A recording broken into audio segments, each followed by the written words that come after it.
So last கிளாஸ்ல உலக மக்களாட்சி தினம், உலக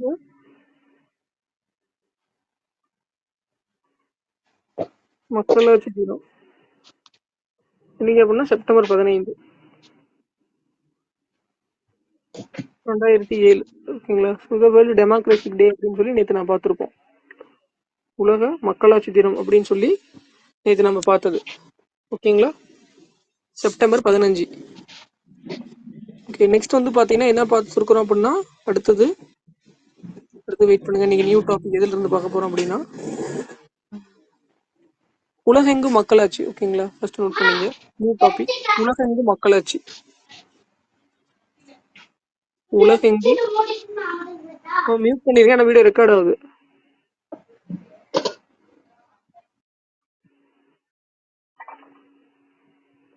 உலகெங்கும் மக்களாட்சி. ஸோ உலகிலேயே முதலில் பெண்களுக்கு ஓட்டு உரிமை. ஓகேங்களா? ஸோ உமன்ஸ் வந்து பார்த்தீங்கன்னா ஃபர்ஸ்ட் யார் ஓட்டு உரிமை கொடுத்தாங்க அப்படின்னா நியூசிலாந்து அப்படின்னு இருப்பாங்க. நியூசிலாந்து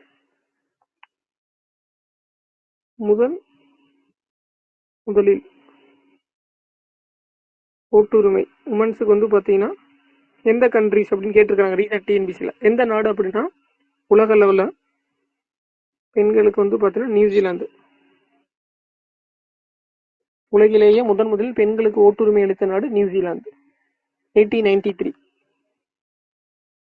1893, 1893. அதான் வந்து பார்த்தீங்கன்னா நியூசிலாந்து தான் ஃபர்ஸ்ட் என்ன பண்ணியிருப்பாங்க,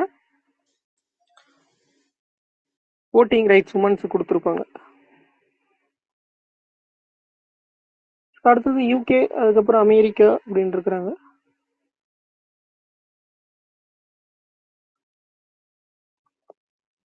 இந்தியாவில் 18 இயர்ஸ்க்கு எல்லாருக்கும் வந்து பார்த்தீங்கன்னா இன்னைக்கு நம்ம ஓட்டு இது பண்றோம். ஓகேங்களா?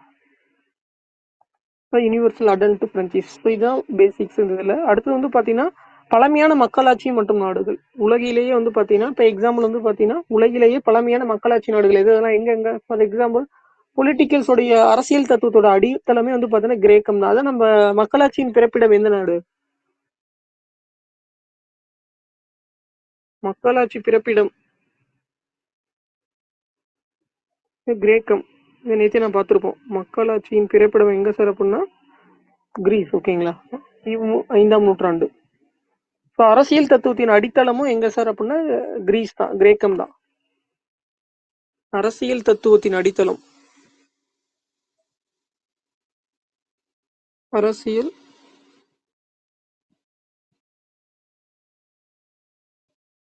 தத்துவத்தின் அடித்தளம், அரசியல் தத்துவத்தின் அடித்தளம் எங்க அப்படின்னா கிரேக்கம். அரசியல் தத்துவத்தின் அடித்தளம் எந்த நாடு அப்படின்னா கிரேக்கம். இது கிமு 5ஆம் நூற்றாண்டு, 5th செஞ்சுரியா சும்மா ஷார்ட் எழுதிங்க. கிமு 5ஆம் நூற்றாண்டு தான் வந்து பார்த்தீங்கன்னா அரசியல் தத்துவத்தின் அடித்தளம் எந்த நாடுகள் அப்படின்னா கிரேக்கம். ரொம்ப இம்பார்ட்டன்ட். கிரேக்கம் ஃபர்ஸ்டா நோட் பண்ணிக்கங்க. செகண்ட் பாயிண்ட், நாகரிக வளர்ச்சியின் உலகளாவிய விரிவாக்கம். நாகரிக வளர்ச்சியுடைய உலகளாவிய விரிவாக்கம். ஸோ நாகரிக வளர்ச்சி எப்போ சார் உலக லெவலில் விரிவாச்சு அப்படின்னா எந்த நாட்டில் அப்படின்னா ரோமானிய பேரரசுல. நாகரிக வளர்ச்சியின் உலகளாவிய விரிவாக்கம் இது எந்த நாட்டில் நடைபெற்றது அப்படின்னா எந்த நாட்டில் இதாச்சு அப்படின்னா இது ரோம் கண்ட்ரி. ஓகேங்களா? ரோம் அப்படின்னு ஷார்ட் எழுதிக்கங்க. ரோமானிய பேரரசு. ஓகேங்களா? தீபகற்ப இத்தாலி ரோம். ஓகேங்களா? கிமு 300 முதல் 50.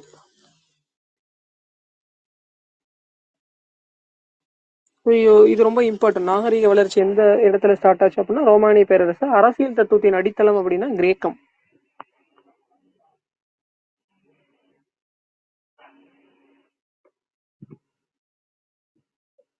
அடுத்து வந்து பாத்தீங்கன்னா தேர்ட்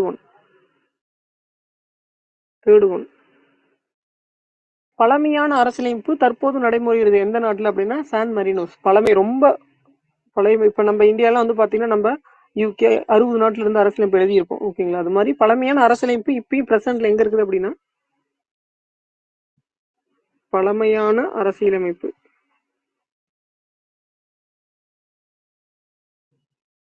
தற்போதும் நடைமுறையில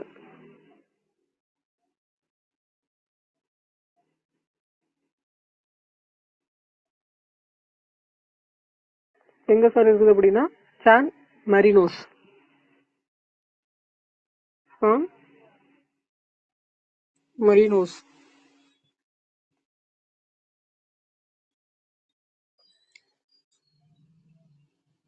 சான் மரினோஸ்.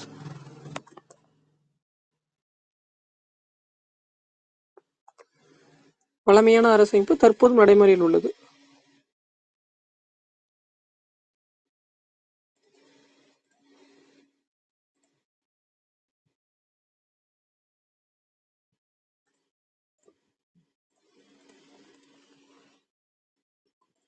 தேர்டு. அடுத்து வந்து பார்த்தீங்கன்னா உலகிலேயே பழமையான இது வந்து கிபி 300. ஓகேங்களா? இது எந்த செஞ்சுரி சார் அப்படின்னா கிபி 301. நாகரிக வளர்ச்சி அடைஞ்சதுக்கு அப்புறம் எல்லாம் கிபி வந்துடும். ஓகேங்களா?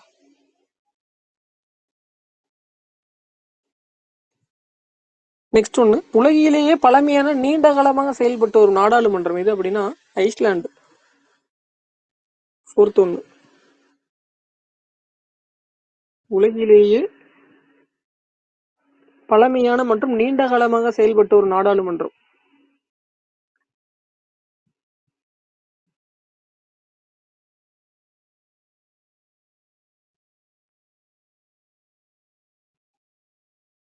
சும்மா ஷார்ட் எழுதிங்க. நீண்ட காலமாக செயல்பட்ட ஒரு நாடாளுமன்றம் அப்படின்னா ஐஸ்லாந்து.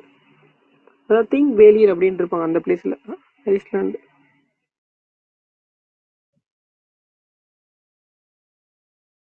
கிபி 930. கிபி 930. அடுத்து மன்னராட்சி வந்து பாத்தீங்கன்னா உங்களுக்கு மனித தீவு அப்படின்னு இருப்பாங்க. இங்கிலாந்துக்கும் அயர்லாந்திற்கும் இடையே உள்ளதுன்னு இருப்பாங்க. தெரிஞ்சு வச்சுங்க. இது ரொம்ப இம்பார்ட்டன்ட். இது ரீசெண்ட் டிஎன்பிசி கொஸ்டின். 1215 எழுதப்பட்ட மகாசாசனம் அப்படிங்கிறது எந்த நாட்டோட சேர்ந்தது?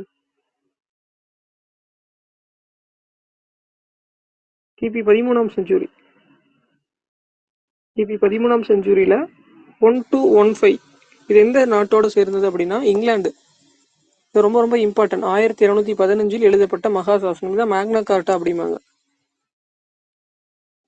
எழுதப்பட்ட இதுல அடிப்படை உரிமை பத்தில எல்லாமே டிஃபைன் பண்ணியிருப்பாங்க. மகாசாசனம் தான் Magna Carta. So 1215 recent TNPSC question. இது எந்த நாட்டோட சேர்ந்து யார் எந்த நாடு இது பண்ணாங்க அப்படின்னா யூகே. யூகேனே தெரியும், இங்கிலாந்து. யூகேனா இங்கிலாந்து.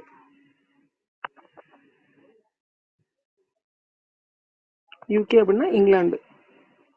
மிக பழமையான மக்களாட்சி நாடுகள் வந்து ஒண்ணுன்னா அமெரிக்கா அப்படின்னு இருப்பாங்க. தெரிஞ்சு வச்சுங்க. மிக பழமையான மக்களாட்சி, ஓல்டஸ்ட் டெமோக்ரஸியா மக்களாட்சி நாடுகள் இருந்தா அமெரிக்கா. கிபி 1789 இருந்து கிபி 1789 இருந்து யுஎஸ். மிக பழமையான மக்களாட்சி நாடுகள் ஒன்று. மிக பழமையான மக்களாட்சி.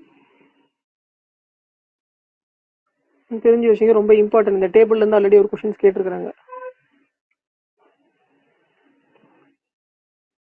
அடுத்து வந்து பார்த்தீங்கன்னா உள்ளாட்சி அமைப்பும் ஊரகமும் நகர்ப்புறமும் அடுத்த யூனிட். நியூ யூனிட்டா தேர்ட் டேர்ம்ல நியூ யூனிட் நோட் பண்ணீங்க. உள்ளாட்சி அமைப்பு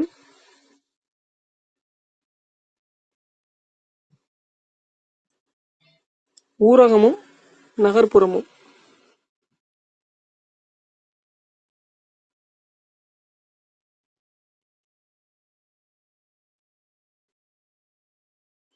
ஊரகமும் நகர்ப்புறமும் நியூ யூனிட்.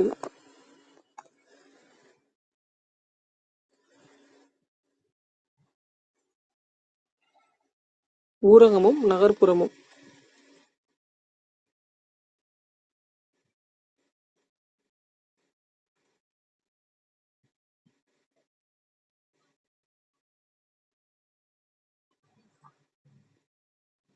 ஊரகமும் நகர்ப்புறமும்.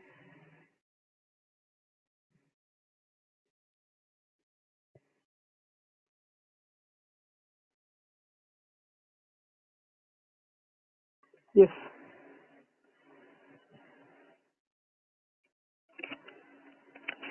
இதுலலாம் எதை பத்தி பார்க்க போறோம் அப்படின்னா, இந்த ரீசன் டிஎன்பிசில கொஸ்டின்லேயே கேட்டிருந்தாங்க, வரிசைப்படுத்தி எழுதுகன்னு சொல்லி. ஃபுல்லா பஞ்சாயத்து ராஜ் பத்தி இருக்கும். இந்த பஞ்சாயத்து ராஜ் அப்படிங்கிற வேர்டு யார் இது யார் சொன்னது, இன்ட்ரடியூஸ் பண்ணாங்க அப்படின்னா இந்தியா தான். ஓகேங்களா? இந்தியா வந்து பாத்தீங்கன்னா பஞ்சாயத்து ராஜ்னு சொல்லியிருப்பாங்க. அதை பத்தி இங்க பார்க்க போறோம். பஞ்சாயத்து ராஜ்.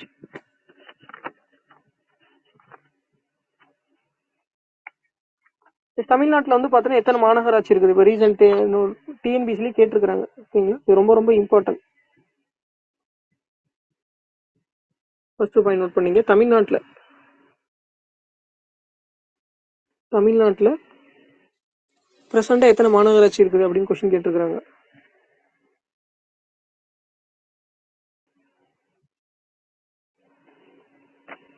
நோட் பண்ணீங்க. தமிழ்நாட்டுல இப்ப இருக்கக்கூடிய மாநகராட்சி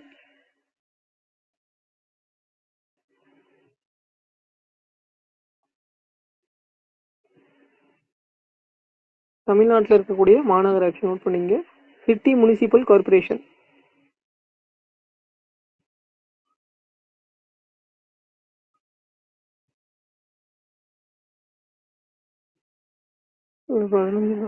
ஒரு நிமிஷம்.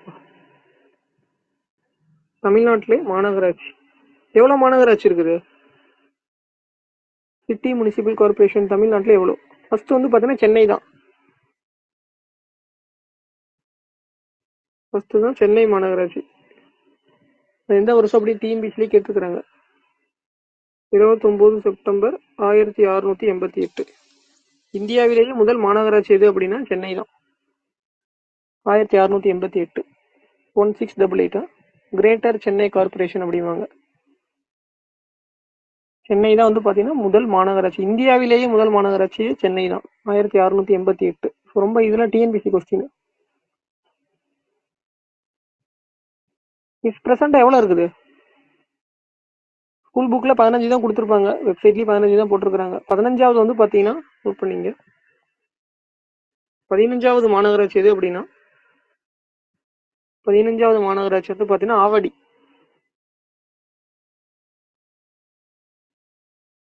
15வது மாநகராட்சி எது அப்படின்னா ஆவடி.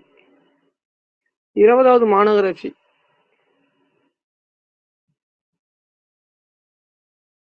20வது மாநகராட்சி எது அப்படின்னா தாம்பரம். 2021 இன்ட்ரோடியூஸ் பண்ணிருப்பாங்க. அப்படியே கடைசி இந்த லாஸ்ட் 5 தெரிஞ்சு வச்சுங்க. தாம்பரம் 20 தாம்பரம்.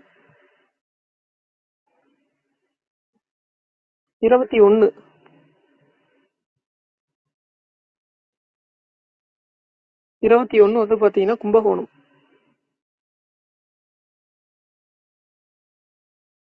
21 கும்பகோணம். 22 வந்து பாத்தீங்கன்னா காரைக்குடி.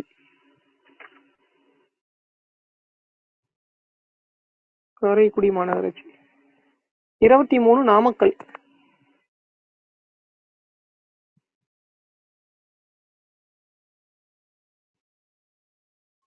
24 புதுக்கோட்டை.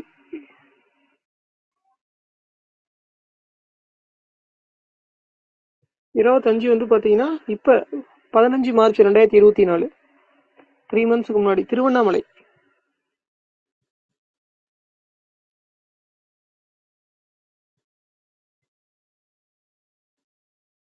இது கேட்பாங்க ரீசன்ட் டிஎன்பிசில கண்டிப்பா கேட்பாங்க இந்த கொஸ்டின். லாஸ்ட் 4 மாநகராட்சி எது அப்படின்னா காரைக்குடி, நாமக்கல், புதுக்கோட்டை, திருவண்ணாமலை. 4மே கடைசியா அந்த ஒரே டேட்ல தான் இன்ட்ரோடியூஸ் பண்ணிருப்பாங்க. காரைக்குடி, நாமக்கல், புதுக்கோட்டை, திருவண்ணாமலை 15 மார்ச் 2024 அன்னைக்கு அனௌன்ஸ் பண்ணிருக்காங்க. கண்டிப்பா இந்த கொஸ்டின்ஸ் எக்ஸ்பெக்ட் பண்ணுவாங்க.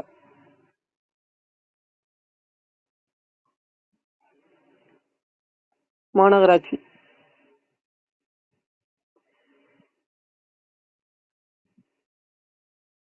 Yes, copied.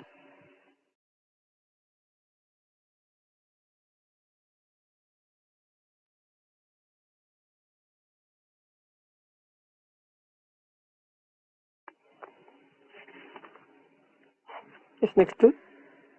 இப்போ எவ்வளோ டிஸ்ட்ரிக்ஸ் இருக்குது தமிழ்நாட்டில்?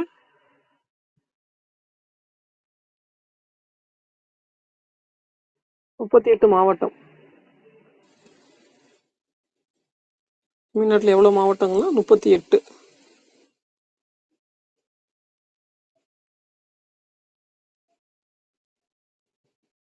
So oldest corporate India, Chennai தான் ரொம்ப இந்தியாவிலே முதல். ஓகேங்களா? லண்டனு பிறகு சென்னை சிட்டி முடிப்பு, சென்னை மாநகராட்சி தான் வந்து பார்த்தீங்கன்னா செகண்ட் பிளேஸில் இருக்குது. ரொம்ப இம்பார்ட்டன்ட் கொஸ்டின். எஸ், அடுத்து மாவட்டம் நோட் பண்ணீங்க. தமிழ்நாட்டில் ப்ரெசெண்டாக எவ்வளோ டிஸ்ட்ரிக் இருக்குது? தமிழ்நாட்டில் ப்ரெசென்ட் டிஸ்ட்ரிக் 38.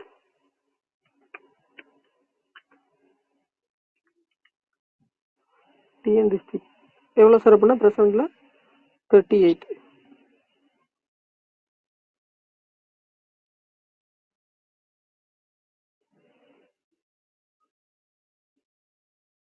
ஃபர்ஸ்டா 38 மாவட்டம்.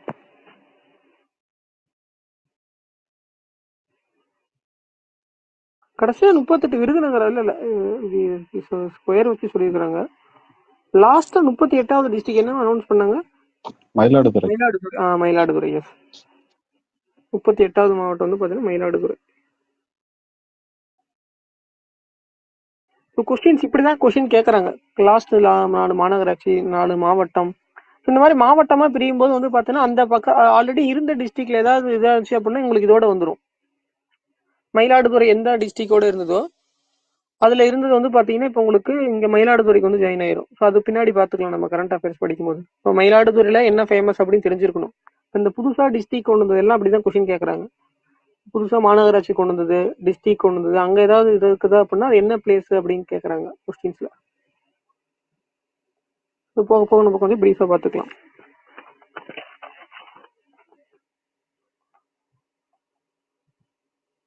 அடுத்தது நெக்ஸ்ட் நோட் பண்ணீங்க. ஸ்கூல் புக்கில் ஆவடி கொடுத்துருப்பாங்க, அதெல்லாம் பழசு. ஓகேங்களா? ஸோ கண்டிப்பாக அப்டேட் பண்ணி தான் கேட்பாங்க கொஸ்டின். மாநகராட்சி அப்படின்னு என்ன மீனிங் அப்படின்னா 10 லட்சத்துக்கு மேற்பட்ட மக்கள் தொகையும் அதிக வருவாயும் இருக்கிற ஊர்கள் தான் மாநகராட்சி அப்படின்னு நம்ம சொல்றோம். City municipal corporation. மாநகராட்சின்னு என்ன மீனிங் அப்படின்னா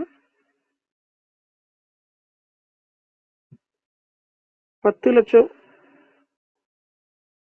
மேற்பட்ட மக்கள்,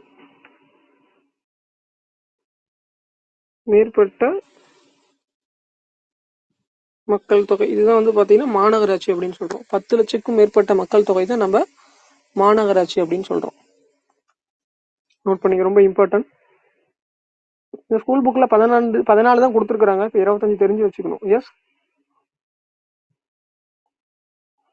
ரொம்ப இம்பார்ட்டன்ட்.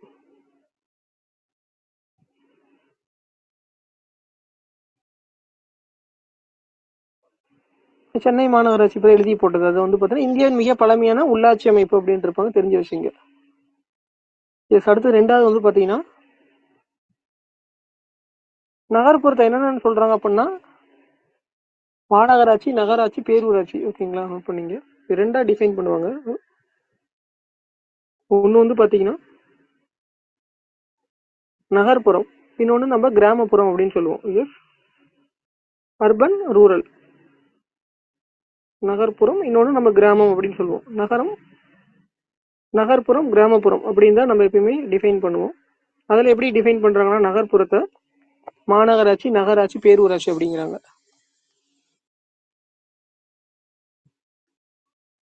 மாநகராட்சி, நகராட்சி கேள்விப்பட்டிருப்பீங்க. தருமபுரி டிஸ்ட்ரிக்ட் அப்படின்னா அது நகராட்சியில் வந்துடும். பேரூராட்சி வாலாஜாபேட்டை, பேரூராட்சி. நோட் பண்ணீங்க. ஸோ நகர்ப்புறம் அப்படின்னா மாநகராட்சி, நகராட்சி, பேரூராட்சி அப்படின்னு சொல்லி டிஃபைன் பண்ணுவாங்க. இது கிராமப்புறத்தை எப்படி டிஃபைன் பண்றாங்க அப்படின்னா கிராமப்புறத்தை வந்து பார்த்தீங்கன்னா ஊராட்சி, ஊராட்சி ஒன்றிய, மாவட்ட ஊராட்சி. அதான் 50,000 ஓட்டு.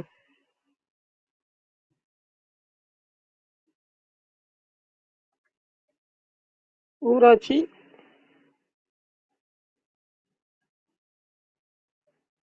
Village panchayat, panchayat union, district panchayat, ஊராட்சி ஒன்றியம். கிராமப்புறத்தை ஊராட்சி, ஊராட்சி ஒன்றியம், பஞ்சாயத்து யூனியன், ஊராட்சி ஒன்றியம். அடுத்து வந்து பாத்தீங்கன்னா மாவட்ட ஊராட்சி.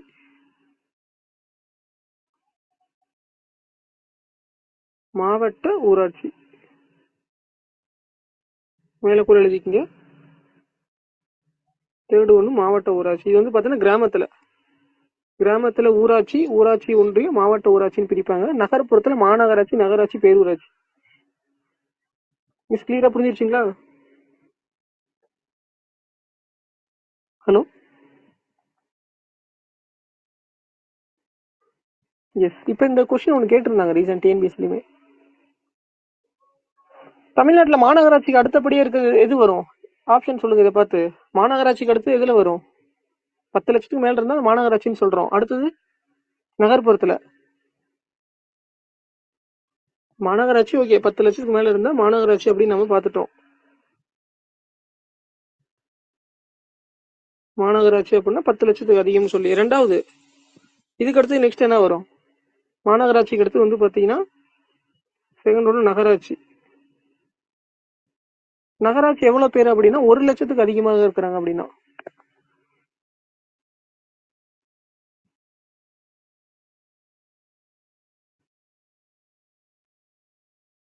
வந்து பாத்தீங்கன்னா நகராட்சி ரொம்ப இம்பார்ட்டன்ட். அதிகமான மக்கள் தொகை 1 லட்சத்துக்கு அதிகமாக இருந்தால் அது நகராட்சின்னு சொல்லுவாங்க. தமிழ்நாட்டில் முதலில் உருவாக்கப்பட்ட நகராட்சி எது அப்படின்னா வாலாஜாபேட்டை.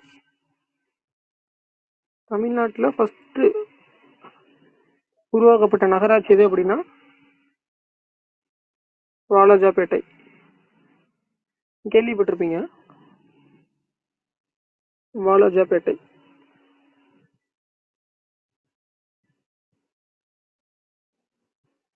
தமிழ்ல ஃபர்ஸ்ட் உருவாக்குன இது எது சார் அப்படின்னா வாலாஜாபேட்டை.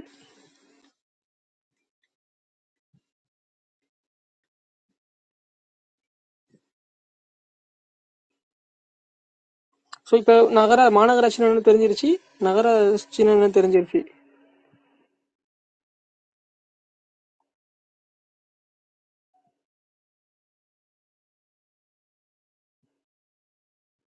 அடுத்து வந்து பாத்தீங்கன்னா பேரூராட்சி, அதான் டவுன் பஞ்சாயத்து அப்படிம்பாங்க. தேர்டு ஒன்று பேரூராட்சி.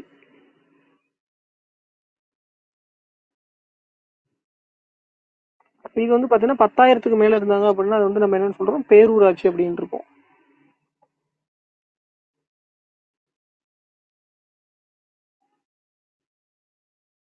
பத்தாயிரம் மக்கள் தொகை அதிகம்,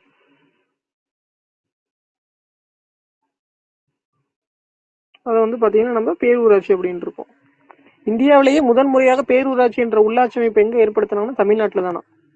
எப்படி நகராட்சி வந்து பாத்தீங்கன்னா ஃபர்ஸ்ட் வாலாஜாபேட்டைன்னு சொன்னோம், அது மாதிரி இந்தியாவிலேயே முதன்முதலாக பேரூராட்சி எங்கன்னா தமிழ்நாட்டில். அதே மாதிரி இந்தியாவிலேயே முதன்முதலாக மாநகராட்சியும் தமிழ்நாட்டில் தான். இந்தியாவிலேயே முதல் பேரூராட்சி அப்படிங்கிற உள்ளாட்சி அமைப்பு ஏற்படுத்துறது வந்து பாத்தீங்கன்னா தமிழ்நாட்டில் தான். அதே மாதிரி இந்தியாவிலேயே முதன்முறையாக மாநகராட்சி அப்படின்னு சொன்னதும் தமிழ்நாட்டில், சென்னை. இந்தியாவிலேயே முதல் முறையாக பேரூராட்சி என்ற உள்ளாட்சி அமைப்பு எங்க இது பண்ணாங்க அப்படின்னா தமிழ்நாட்டில் தான். மாநகராட்சிக்கு யாரு? இதை மூணு நம்ம கிளியரா தெரிஞ்சுக்கணும். அடுத்து நோட் பண்ணீங்க. மாநகராட்சிக்கு யார் ஹெட்டுப்பா? மாநகராட்சிக்கு வந்து பாத்தீங்கன்னா ஐஏஎஸ் ஆபீசர், அவர்தான் ஆணையர்.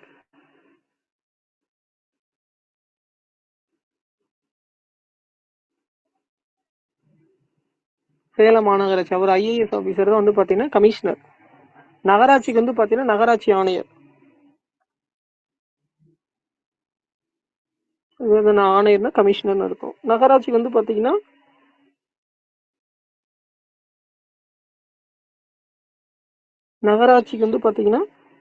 அது வந்து நகராட்சி ஆணையர், கவர்மெண்ட் ஆபீசர் தான். நகராட்சிக்கு யார் ஹெட் அப்படின்னா நகராட்சி ஆணையர், இவர் தான் ஹெட். இந்த டிஸ்ட்ரிக்ட்லயே வந்து பாத்தீங்கன்னா கவர்மெண்ட் ஆபீசர். மாநகராட்சி உயர்ந்த பதவி யார் அப்படின்னா ஐஏஎஸ் ஆபீசர், அவர் தான் ஆணையர். நகராட்சிக்கு மிக உயர்ந்த பதவி எதுனா நகராட்சி ஆணையர். ஸோ இவங்க எடுக்கிறது தான் மாவட்டத்தோடைய ரொம்ப இம்பார்ட்டன்ட் இதெல்லாம் இது பண்ணுறது கவர்மெண்ட் ஆஃபீஸர்ஸ் தான். பேரூராட்சிக்கு யார் சார் உங்களுக்கு நிர்வாக அலுவலர் அப்படி யார் அப்படின்னா அதுக்கு வந்து பார்த்தீங்கன்னா எக்ஸிக்யூட்டிவ் ஆஃபீஸர், பேரூராட்சியின் நிர்வாக அலுவலர். தேர்ட் நோட் பண்ணீங்க. பேரூராட்சியில் வந்து பார்த்தீங்கன்னா யார் நிர்வாக அலுவலர், யார் அட்மினிஸ்ட்ரேட்டிவ் இது பண்ணுவாங்க அப்படின்னா செயல் அலுவலர், அதாவது எக்ஸிக்யூட்டிவ் ஆஃபீஸர் அப்படிம்பாங்க.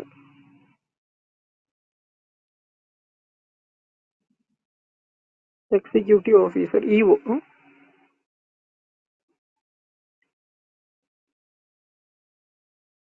எக்ஸிக்யூட்டிவ் ஆஃபீஸர்னா இஓ.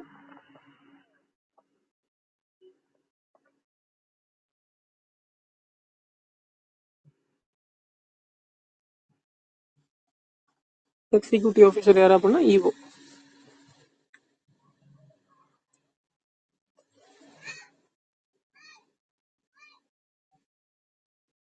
கிளியரா புரிஞ்சிருச்சிங்களா? ஓகே, நெக்ஸ்ட் அடுத்தது என்ன டாபிக் போகிறோம் அப்படின்னா, ஸோ இது வரைக்கும் பார்த்ததுன்னா மாநகராட்சி நகர்ப்புறத்தை பற்றி பார்த்தோம். அடுத்து எதை பற்றி பார்க்க போகிறோம்? கிராமப்புறத்தை பற்றி பார்க்க போகிறோம். நெக்ஸ்ட் வந்து பார்த்தீங்கன்னா கிராமப்புறம்.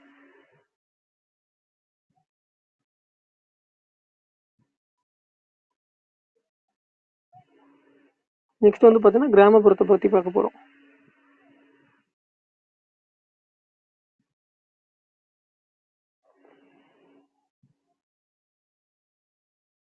கிராமப்புறத்தை பற்றி பார்க்க போகிறோம். இது ரொம்ப இம்பார்ட்டன்ட். ஸோ கிராமங்களில் தான் வார்டு மெம்பர்ஸ், ஒவ்வொரு கிராமமும் நிறைய வார்டு இருக்கும். இதன் பிரதிநிதிகள் கிராமப்புறத்தில் வந்து பார்த்தீங்கன்னா மக்களால் தேர்ந்தெடுக்கும். பஞ்சாயத்து எலெக்ஷன் வருதுல்ல,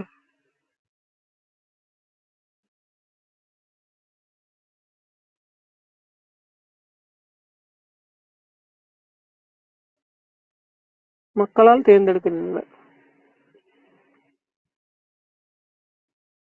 மக்களால் தேர்ந்தெடுக்கின்றன கிராமப்புறத்தில். ஸோ இதெல்லாம் தேர்ந்தெடுக்கப்பட்ட பிரதிநிதிகள் யார் யார் அப்படின்னா, ஃபர்ஸ்ட் ஊராட்சி மன்ற தலைவர், panchayat president, ward member, councillor. அடுத்து வந்து பார்த்தீங்கன்னா டிஸ்ட்ரிக்ட் பஞ்சாயத்து வார்டு கவுன்சிலர், மாவட்ட ஊராட்சி குழு உறுப்பினர். வெயிட் பண்ணுங்க. யார் யார் அப்படின்னா, ஃபர்ஸ்ட் ஒன்று ஊராட்சி மன்ற தலைவர்,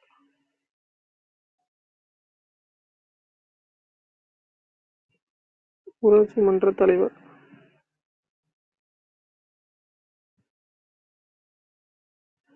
இரண்டாவது பகுதி உறுப்பினர்கள், வார்டு மெம்பர்.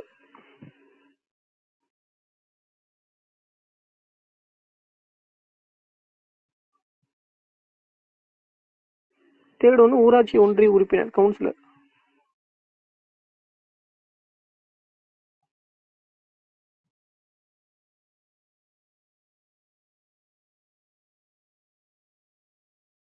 கவுன்சிலர். ஃபோர்த் ஒன்று மாவட்ட ஊராட்சி குழு உறுப்பினர், 50,000 ஓட்டு.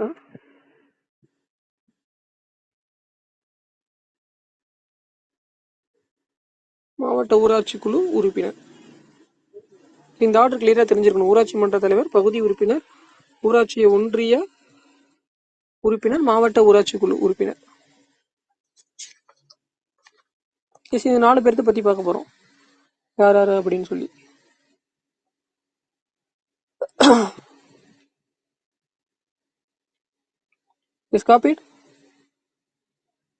ஊராட்சி ஒன்றியம் எப்படிப்பா வரும்? ஊராட்சி ஒன்றியம்னா சொல்லுங்க பார்ப்போம். ஆல்ரெடி எல்லாருமே கிராமத்துல நிறைய பேர் இருக்கிறீங்க. ஊராட்சி ஒன்றியம் அப்படிங்கிறது எப்படி டிஃபைன் பண்றாங்க?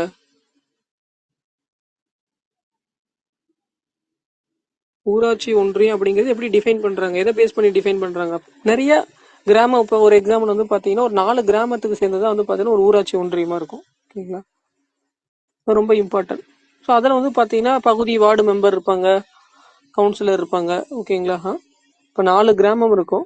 ஸோ அதுக்கு ஒரு அந்தந்த பகுதியில் வந்து பாத்தீங்கன்னா வார்டு மெம்பர்ஸ் இருப்பாங்க, கவுன்சிலர் இருப்பாங்க. ஓகேங்களா? ஸோ பல கிராம ஊராட்சிகள் ஒன்றிணைந்து தான் ஊராட்சி ஒன்றியம்.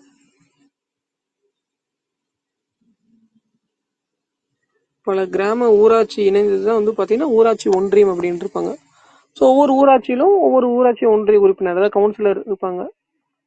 அதே மாதிரி வந்து பாத்தீங்கன்னா யார் இருப்பாங்க? வார்டு மெம்பர் இருப்பாங்க அப்படிங்கிறது உங்களுக்கே தெரிஞ்சதுதான் கிராமத்துல.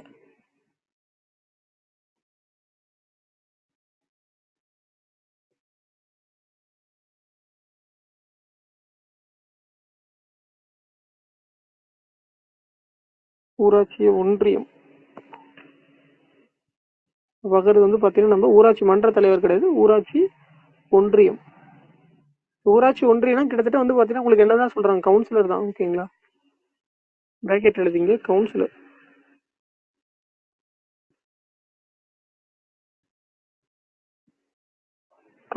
கவுன்சிலர்ல வந்து பாத்தீங்கன்னா தேர்ந்தெடுப்பாங்க. அவங்களுக்குள்ள அதான் ஒவ்வொரு ஊராட்சியிலும் ஊராட்சி ஒன்றிய உறுப்பினர் கவுன்சிலர் ஒருத்தர் தேர்ந்தெடுத்திருப்பாங்க. அந்த கவுன்சிலர்களுக்குள்ள ஒருத்தர் வந்து பாத்தீங்கன்னா ஊராட்சி ஒன்றிய தலைவரை எடுத்துக்குவாங்க. ஊராட்சி மன்ற தலைவர் கிடையாதுப்பா. ஊராட்சி மன்ற தலைவர் அப்படிங்கிறவரு பஞ்சாயத்து பிரசிடென்ட். ஓகேங்களா, கவுன்சிலருக்குள்ள கவுன்சிலர் வந்து பாத்தீங்கன்னா தங்களில் ஊராட்சி ஒன்றிய தலைவராக தேர்ந்தெடுப்பு.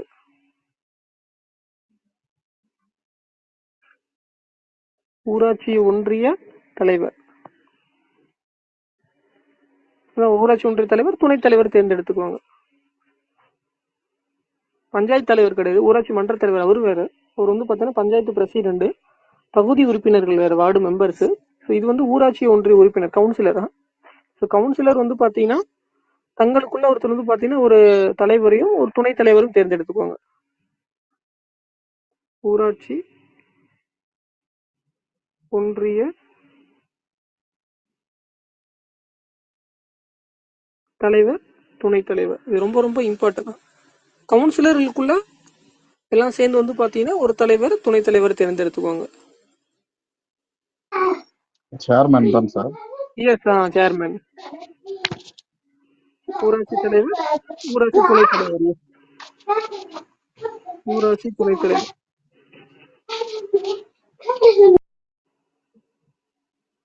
ஊராட்சி துணைத் தலைவர். இது ரொம்ப இம்பார்ட்டன்ட்.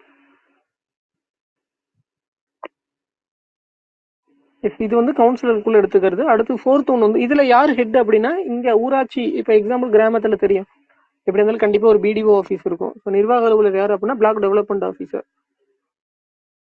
இதுக்கு யார் ஹெட் அப்படின்னா, ஊராட்சி ஒன்றியத்துக்கு யார் ஹெட் அப்படின்னா நிர்வாக அலுவலர். இதுக்கு யாருன்னா அப்படின்னா BDO officer, block development officer கேள்விப்பட்டிருப்பீங்க. வட்டார வளர்ச்சி அலுவலர், வட்டார வளர்ச்சி அலுவலர். இதான் வந்து பாத்தீங்கன்னா கிராமத்துல ஊராட்சி ஒன்றியத்துக்கு ஹெட், அட்மினிஸ்ட்ரேட்டிவ். தெரிஞ்சு வச்சுங்க, ரொம்ப இம்பார்ட்டன்ட்.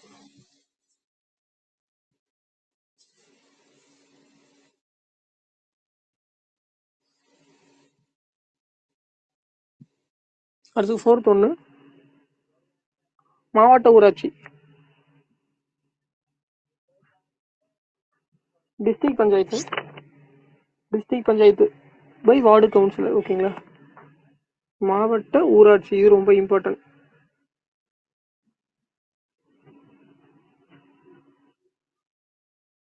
மாவட்ட ஊராட்சி, ஒவ்வொரு மாவட்டத்திலும் ஒரு மாவட்ட ஊராட்சி இருக்குது அப்படின்னு இருப்பாங்க. 50,000 மக்கள் தொகைக்கு அடிப்படையில பல பகுதிகளாக பிரிக்கப்படுகிறது. ஒவ்வொரு மாவட்டத்திலும் ஒரு மாவட்ட ஊராட்சி அமைக்கப்பட்டுள்ளது அப்படின்னு இருப்பாங்க. ஆனா தமிழ்நாட்டுல 30 பழசு டீட்டெயில்ஸ் கொடுத்துருப்பாங்க, நோட் பண்ணி வச்சுங்க. அதான் ப்ரெசென்ட்டா வந்து பார்த்துருப்போம் நம்ம எவ்வளவு மாநகராட்சின்னு. ஒவ்வொரு ப்ரெசென்ட்டா 38 டிஸ்ட்ரிக்ட் பார்த்துருப்போம். ஸோ ஒவ்வொரு மாவட்டத்திலும் ஒரு மாவட்ட ஊராட்சி அமைக்கப்பட்டுள்ளது. அதாவது 50,000 மக்கள் தொகைக்கு ஏற்ப மாவட்டம் பல பகுதிகளாக பிரிச்சிருப்பாங்க. 50,000 மக்கள் தொகைக்கு 50,000 மக்கள் தொகைக்கு தகுந்த மாதிரி பார்த்தீங்கன்னா மாவட்டத்தில் ஒவ்வொரு மாவட்டத்திலையும் பல பகுதிகளாக பிரிக்கப்படுகிறது.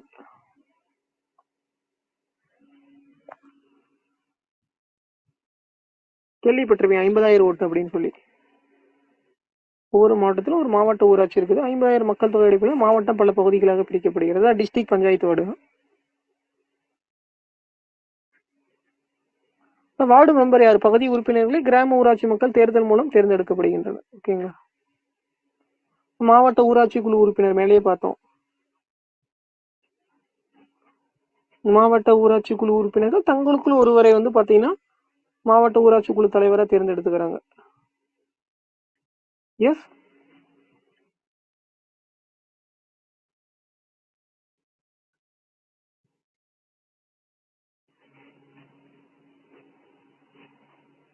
நோட் பண்ணி வச்சுங்க. அடுத்தது இதுக்கே நோட் பண்ணி வச்சுங்க.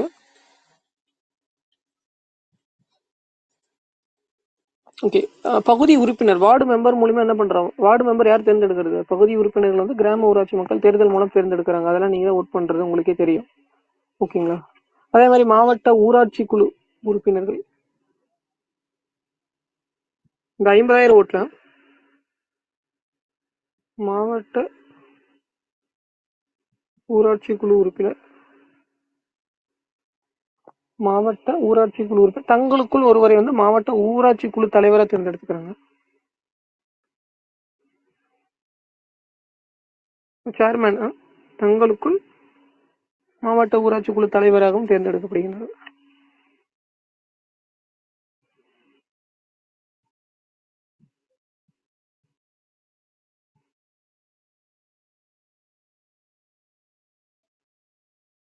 மாவட்ட ஊராட்சி குழு தலைவர் இது தெரிஞ்சு வச்சுங்க, ரொம்ப இம்பார்ட்டன்ட்.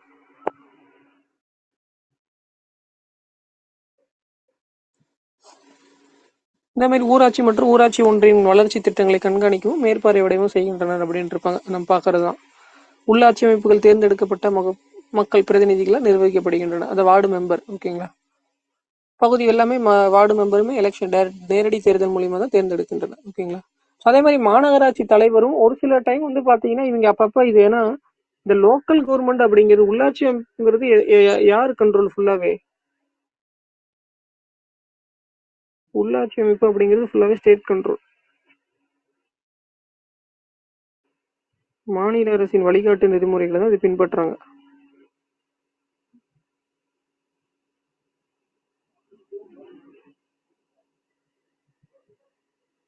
இதுக்கு வந்து பாத்தீங்கன்னா ஸ்டேட் சென்ட்ரல் கிடையாது. ஸோ உள்ளாட்சி அமைப்பு வந்து பாத்தீங்கன்னா ஒவ்வொரு ஸ்டேட்லயும் ஒவ்வொரு மாதிரி நடக்கும். 3 அடுக்கு பஞ்சாயத்து, 2 அடுக்கு பஞ்சாயத்து, ஒரு சில ஸ்டேட்ல இன்னமும் ஊராட்சி இன்ட்ரடியூஸ் பண்ணாம கூட இருக்கிறாங்க. ஓகேங்களா? உள்ளாட்சிங்கிறது அந்த மாநிலத்தை பொறுத்து. ஓகேங்களா? அதே மாதிரி இந்த மாநகராட்சி தலைவரும் நகராட்சி தலைவரும் ஒரு சில டைம் மறைமுக தேர்தலா வைக்கிறாங்க, ஒரு சில டைம் வந்து டைரக்ட் நேரடி தேர்தல் மூலியமாக எடுக்கிறாங்க. அது கவர்மெண்ட் பொறுத்து. புக்ல என்ன கொடுத்துருக்காங்கன்னா மாநகராட்சி தலைவர் மேயர். ஓகேங்களா? நகராட்சி தலைவர் நேரடி தேர்தல் மூலம் மக்களால் தேர்வு செய்யப்படுகின்றனர் அப்படின்னு இருக்கிறாங்க. மேயர் கேள்விப்பட்டிருப்பீங்க. மாநகராட்சி தலைவர்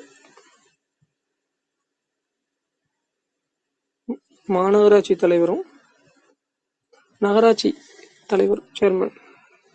ஒரு சில டைம் எலெக்ஷன் வைக்கிறாங்க, ஒரு சில டைம் வந்து பாத்தீங்கன்னா இன்டைரக்டா எடுத்துக்கிறாங்க. ஸ்கூல் புக்ல மாநகராட்சி தலைவர், அதான் மாநகராட்சி தலைவர்னா மேயர். மாநகராட்சி ஆணையர் யாரு? ஹலோ, மாநகராட்சி ஆணையர் யாருமா? மாநகராட்சி ஆணையர் அப்படின்னா வந்து பாத்தீங்கன்னா உங்களுக்கு ஐஏஎஸ் ஆபீசர், கலெக்டர். அவங்க தான் வந்து பாத்தீங்கன்னா மாநகராட்சி தலைவர் அப்படின்னா மேயர். கன்ஃபியூஸ் பண்ணிக்காதீங்க. மாநகராட்சி ஆணையர் அப்படின்னா கவர்மெண்ட் ஆபீசர், மாநகராட்சி தலைவர் அப்படின்னா மேயர். நகராட்சி தலைவர் நேரடி தேர்தல் மூலம்.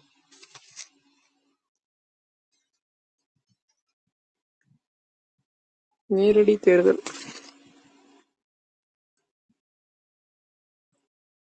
மாநகராட்சி தலைவர் மேயரையும் நகராட்சி தலைவரையும் வந்து பாத்தீங்கன்னா நேரடி தேர்தல் மூலம் மக்களால் தேர்வு செய்யப்படுகின்றனர் அப்படின்னு கொடுத்துருக்காங்க.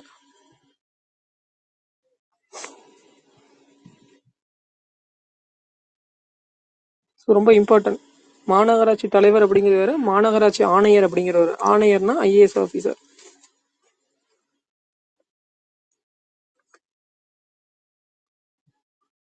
அடுத்து வந்து பாத்தீங்கன்னா இதே மாதிரி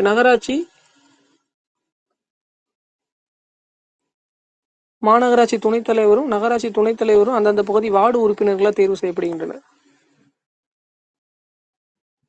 மாநகராட்சி துணைத் தலைவர், ஸோ அது வந்து எலெக்ஷன் சொல்லியிருக்கிறாங்க. துணைத் தலைவர் வந்து பாத்தீங்கன்னா இந்த ஸ்கூல் புக்ல நகராட்சி துணைத் தலைவர் வந்து பாத்தீங்கன்னா வார்டு உறுப்பினர்களா தேர்ந்தெடுக்கிறாங்க. வைஸ் சேர்மன்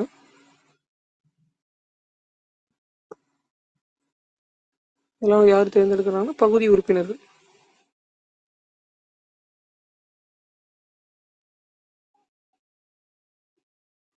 இது ரொம்ப ரொம்ப இம்பார்ட்டன்ட். பேசிக்ஸ் தெரியாமல் படித்ததான் ஒன்றுமே பண்ண முடியாது.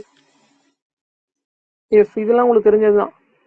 கிராம ஊராட்சியில் வந்து பார்த்தோன்னா தண்ணீர், குடிநீர் வழங்குதல், பைப்பு, தெருவிளக்கு, கழிவுநீர் கால்வாய் அமைத்தல், ஊர் சாலை அமைத்தல், மத்திய மாநில அரசின் நலத்திட்டங்களை செயல்படுத்துதல், பூங்கா அமைத்தல், நூலகம், விளையாட்டு மைதானம், இதெல்லாம் வந்து பார்த்தீங்கன்னா கிராமத்தில் எல்லாமே கம்பல்சரி இதெல்லாம் பண்ணணும்னு இருக்கிறாங்க. கிராம ஊராட்சியோடைய அவசியம். மாநகராட்சி அப்படின்னா உங்களுக்கு தெரியும், மருத்துவ சேவை, சாலை, மேம்பாலம், ஓகேங்களா, கழிவுநீர் கால்வாய், சாலிட் வேஸ்ட் மேலாண்மை, திடக்கழிவு மேலாண்மை, ரோட்டை வாட்சி விட்டீங்கன்னா போதுமான, விளையாட்டு மைதானம், மாநகராட்சியின் பணிகள். அடுத்த டாபிக், கிராம ஊராட்சியோடைய வருவாய் என்னது? வீட்டு வரி, தொழில் வரி, கடைகள், குடிநீர் இணைப்பு கட்டணம், நிலவரி, சொத்துரிமை, தெரிஞ்சு வச்சுங்க. மாநகராட்சி அப்படின்னா கடைகள், தொழில், பொழுதுபோக்கு. இப்போ எக்ஸாம்பிள் வந்து பார்த்தீங்கன்னா தேட்டருக்கு போனாலும் அதுக்கு டேக்ஸ் பே பண்ணணும். ஓகேங்களா, தேட்டர்லாம் இருக்குது அப்படின்னா இன்னும் டேக்ஸ் பே பண்ணணும். பொழுதுபோக்கு வரி மாநகராட்சிக்கு தெரிஞ்சு வச்சுங்க. வாகன கட்டணம், இதெல்லாம் வந்து பார்த்தீங்கன்னா மாநகராட்சியோடைய. கிராமத்துக்கு வருவாயினா அப்புறம் எப்படி? ஓகேங்களா, ஸோ அவங்களுக்கு வந்துட்டு வீட்டு வரி, தொழில் வரி, கடைகள் மீதான வரி தான் அவங்க என்ன பண்ணுவாங்க, கிராமத்தில் கலெக்ட் பண்ணுவாங்க. அதே நீங்களே எல்லாம் பார்த்துருப்பீங்க.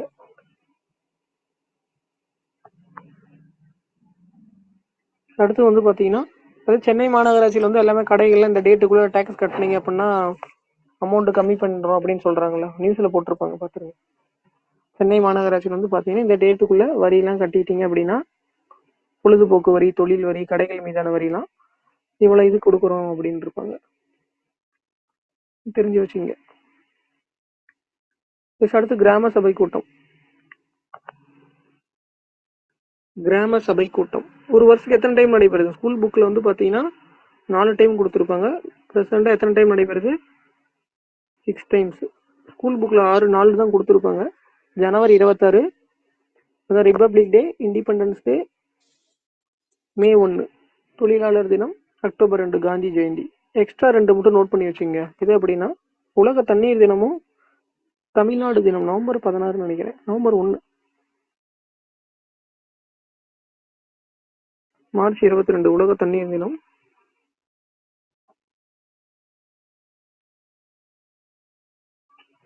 இன்னொரு டேட் எது அப்படின்னா நவம்பர் 1, 1956 நவம்பர் 1 தமிழ்நாடு அப்படிங்கிறது டிஃபைன் பண்ணி சொல்லியிருப்பாங்க. மார்ச் 22 நவம்பர் 1 இது 2 எக்ஸ்ட்ரா ஆட் பண்ணியிருக்காங்க கிராம சபை கூட்டத்துக்கு. இதுக்கு முன்னாடி எது இருக்குன்னா ஜனவரி 26 ஸ்கூல் புக்கில் கொடுத்துருப்பாங்க. ஜான் 26, மே 1, ஆகஸ்ட் 15, அக்டோபர் 2. இதெல்லாம் உங்களுக்கு தெரிஞ்சது தான் நாளும். இது 2 எக்ஸ்ட்ரா ஆட் பண்ணிக்கங்க. கிராம சபை கூட்டம் ஒரு வருஷத்துக்கு 6 டைம் நடைபெறுகிறது.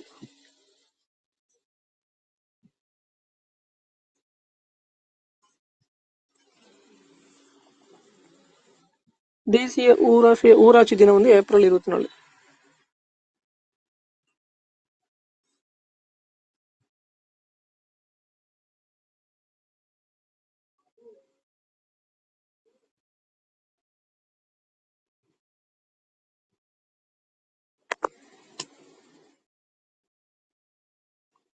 தேசிய ஊராட்சி தினம் வந்து பார்த்தீங்கன்னா ஏப்ரல் 24. டிஎன்பிசி கொஸ்டின் நோட் பண்ணிங்க.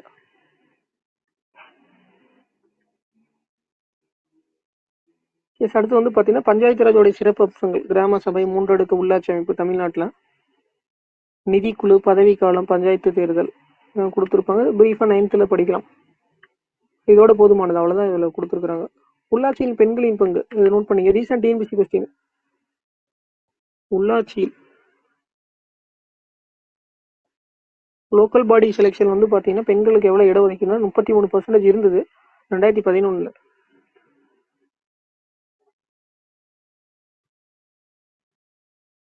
33% வந்து பார்த்தீங்கன்னா எதுக்கு அப்படின்னா பெண்கள் பங்கேற்கிறது எலெக்ஷன்ல. 2016 தமிழ்நாடு அரசு 50, ரீசெண்ட் டிஎன்பிசி கொஸ்டின், 2016 தமிழ்நாடு 50% இன்க்ரீஸ் பண்ணிட்டாங்க. ஓட் பண்ணுறதுல உள்ளாட்சியில் இது பண்ணுற பார்ட்டிசிபேட் பண்ண மெம்பரா. உள்ளாட்சி தேர்தலில் பெண்களுடைய இடஒதுக்கீடு வந்து 50% இன்க்ரீஸ் பண்ணியிருக்கிறாங்க. சட்ட திருத்தம் கொண்டு வந்திருக்கிறாங்க. 2016ஆம் ஆண்டு தமிழக அரசு பெண்களுக்கு உள்ளாட்சியில் 50% இடஒதுக்கீடு வழங்க சட்ட திருத்தம். இது 91ல கொண்டு போய் வச்சாங்களா? சொல்லுங்க, இங்க எந்த அமெண்ட்மெண்ட்ல வச்சாங்க? இது 1994ஆ?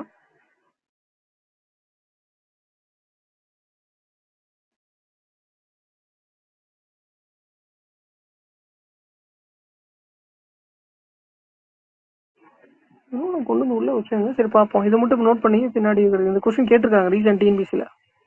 2016ஆம் ஆண்டு வந்து பார்த்தீங்கன்னா பெண்களுக்கு 50% இடஒதுக்கீடு. எஸ், இது கண்டிப்பாக கேட்பாங்க. இந்த கொஸ்டின் கேட்டிருக்கிறாங்க. உள்ளாட்சி தேர்தல் பதவிக்காலம் 5 ஆண்டுகள். இப்போல்லாம் இப்போ 5 யார் நடத்துகிறாங்க உள்ளாட்சி தேர்தல்? மாநில தேர்தல் ஆணையம். ஓகேங்களா? மாநில தேர்தல் ஆணையம் எங்கே இருக்குது? கோயம்பேடு, சென்னையில். இதெல்லாம் உங்களுக்கு தெரிஞ்சதுதான். தமிழ்நாட்டுடைய மாநில தேர்தல் ஆணையம் சென்னை கோயம்பேட்டில் உள்ளது. ஓகேங்களா? 5 வருஷத்துக்கு ஒரு டைம் நடத்துகிறாங்க. அதுக்கப்புறம் ஒரு சில டைம் அப்படியே கண்டினியூ பண்ணிக்கிறாங்க. ஏன்னா இது எதுக்குள்ளே இருக்குது? பதவிக்காலம் 5 ஆண்டு, அதுக்கப்புறமும் கண்டினியூ ஒரு சில டைம் நடத்த மாட்டேங்கிறாங்க எலெக்ஷன். எஸ், தெரிஞ்சு வச்சுங்க.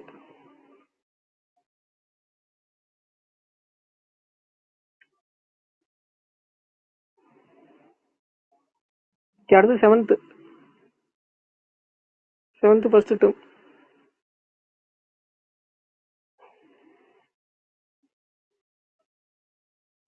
7th first term.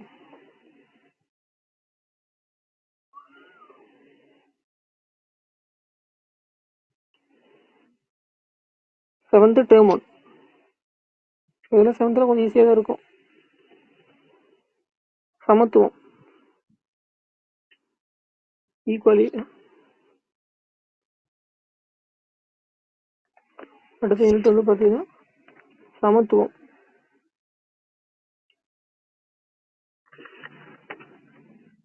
ஈக்குவாலிட்டி. அடுத்த யூனிட் சமத்துவம். இது கொஸ்டின் கேட்குறாங்க.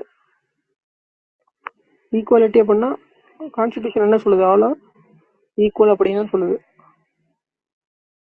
ஏன்னா நேச்சர் வந்து பார்த்தீங்கன்னா எதுவுமே டிஃபைன் பண்ண கிடையாது. நிலம், நீர், காற்று, ஐம்பூதங்களும் வந்து பார்த்தீங்கன்னா எதுவும் டிஃபைன் பண்ண கிடையாது. எல்லாமே ஈக்குவல் அப்படிங்கிற மாதிரி human beings all are equal அப்படின்னு சொல்லி இந்தியன் கான்ஸ்டிடியூஷன் சொல்லுது. இங்கே சமத்துவத்தை பற்றி பார்க்க போகிறோம். ஸோ என்னென்ன டைப் ஆஃப் சமத்துவம் சொன்னதான் கொடுத்துருப்பாங்க, வேற எல்லாம் எதுவும் கிடையாது. சமத்துவம் என்பது சமமாக நடத்துவது மட்டுமல்ல, வெகுமதி அளிப்பதிலும் சமத்துவம் இருப்பதுமாகும் அப்படின்னு இருப்பாங்க அப்படின்னு சொல்லி ஒருத்தர் சொல்லியிருப்பார், பேராசிரியர் லாஸ்கின்னு சொல்லி. சும்மா தெரிஞ்சு வச்சுங்க அந்த கோட்ஸாக. 7th புக்கில் இருக்குது ஃபர்ஸ்ட் டைம்ல. ஃபர்ஸ்ட் சமத்துவத்தின் வகைகள்.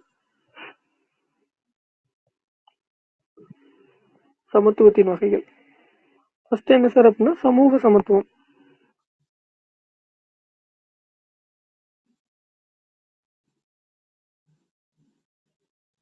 சமூக சமத்துவம்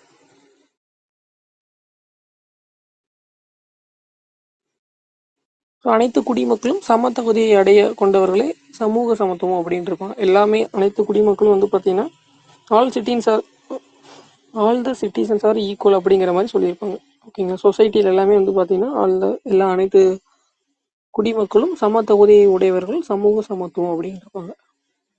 இதனால உங்களுக்கு எதை டிஸ்கிரிமினேஷன் பண்ணக்கூடாது? கம்யூனிட்டி, சமய கொள்கை, இனம், இதெல்லாம் வந்து பார்த்தீங்கன்னா பாகுபாடு இருக்கக்கூடாது அப்படின்னு இருப்பாங்க. சமூக சமத்துவம். ரெண்டாவது, நிறம், இனம், சமய கொள்கை இந்த மாதிரி எதுவுமே இருக்கக்கூடாது. எந்த இதுக்கும் பாகுபாடு காட்டக்கூடாது.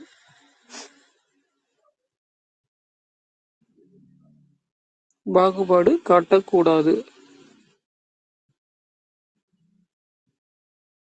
இதுதான் சமூக சமத்துவம். ரெண்டாவது ஒண்ணு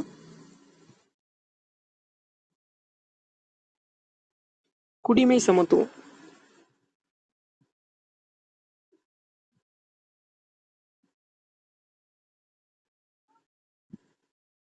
குடிமை சமத்துவம்.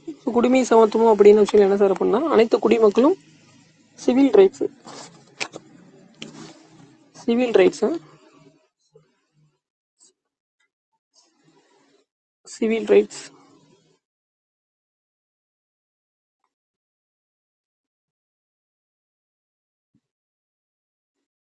சிவில் ரைட்ஸ் ஓகேங்களா. அதை வந்து பார்த்தீங்கன்னா எந்த சமத்துவ உரிமைகள் அனைவருக்கும் கிடைக்க எந்த உரிமையும் எவருக்கும் மறுக்கப்படுதல் கூடாது அப்படின்னு இருப்பாங்க. இதான் இங்கிலாந்துல வந்து சட்டத்தின் ஆட்சி அப்படிங்கிற கோட்பாடு இருக்குங்களா அந்த சிவில் ரைட்ஸுக்கு. இந்தியா கான்ஸ்டியூஷன்லையும் கொடுத்துருக்காங்க. இது இங்கிலாந்துல வந்து பார்த்தீங்கன்னா சட்டத்தின் ஆட்சி அப்படின்னு சொல்லியிருப்பாங்க, ரூல் ஆஃப் லா.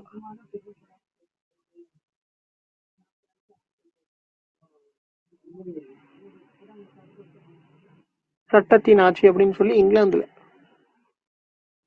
யூகே இது டிஎன்பிசி கொஸ்டின். அப்படிங்கிற இதை வந்து பார்த்தீங்கன்னா யார் எந்த பிரிட்டிஷ் சட்ட வல்லுநர் வாதுறுத்திருப்பார் அப்படின்னா சட்டத்தின் ஆட்சி என்ற பார்த்து ஏவி டைசி. சட்டத்தின் ஆட்சி அப்படிங்கிறது வந்து யார் டிஃபைன் பண்ணார் அப்படின்னா ஏவி டைசி. இங்கிலாந்துல வந்து சட்டத்தின் ஆட்சி அப்படிங்கிறது வந்து பார்த்தீங்கன்னா கோட்பாடு இருக்குது ஓகேங்களா. அங்கே வந்துட்டு இங்கிலாந்துல சட்டத்தின் பார்வையில் அனைவரும் சமம் அப்படிங்கிறது மாதிரி டிஃபைன் பண்ணியிருப்பாங்க. இந்தியாவிலேயும் அதே மாதிரி தான் இந்தியன் கான்ஸ்டியூஷன்.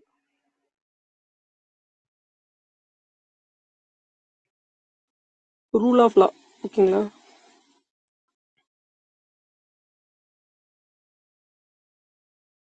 தேர்ட் ஒன் இது போன குரூப் 4 கொஸ்டின். அரசியல் சமத்துவம்.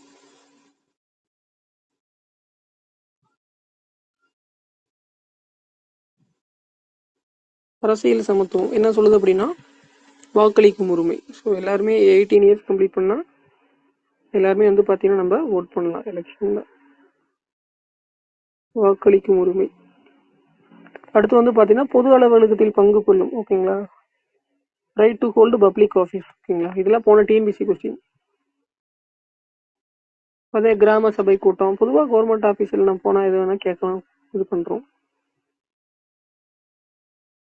பொது அலுவலகத்தில்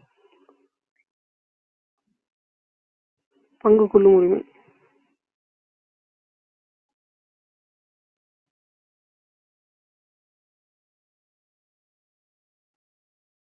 அடுத்து அரசை விமர்சனை செய்யும். இதெல்லாம் பாருங்க சோசியல் மீடியால டிவில நியூஸ்ல எல்லாமே எல்லா கட்சியுமே வந்து பாத்தீங்கன்னா விமர்சனம் செய்யறாங்க.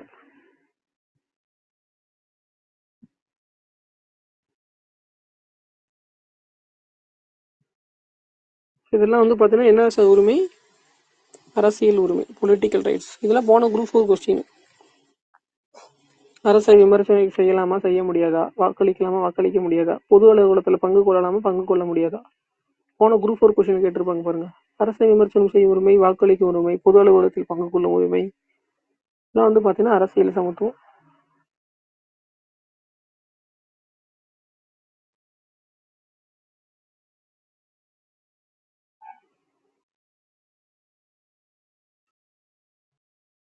Is copied?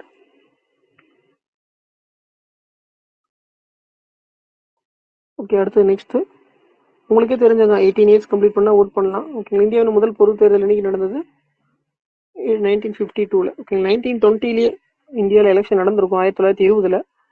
இந்தியாவில் அதான் இண்டிபெண்டன்ட் சுதந்திர இந்தியாவில் முதல் பொது தேர்தல்.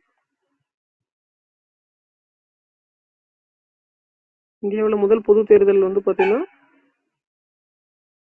1952. இதில் வந்து பார்த்தீங்கன்னா பெண்களுக்கு ஓட்டுரிமை கொடுத்துருப்பாங்க. 1952ல் முதல் பொது தேர்தலில் இந்தியாவில் பெண்களுக்கு வாக்குரிமை அளிக்கப்பட்டது.